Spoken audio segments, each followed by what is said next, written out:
Ever wondered if the person signing your Docusign document is really who they say they are?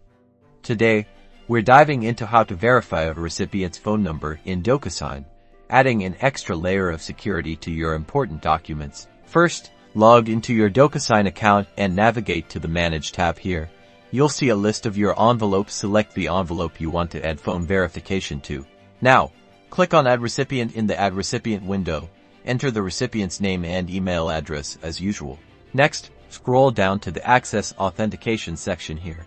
You'll find different options for verifying your recipient's identity. Select Phone Authentication from the drop-down menu. A field will appear where you can enter the recipient's phone number. Be sure to include the correct country code. Enter the recipient's phone number. Docusign will send a verification code to this number. The recipient will need to enter this code before they can access the document. Finally, click Send. The recipient will receive an email with a link to the document and a text message with the verification code. They'll need both to access and sign the document. And that's it. Phone verification adds an extra layer of assurance that your documents are being signed by the right person. Make sure to like and subscribe for more Docusign tips and tricks.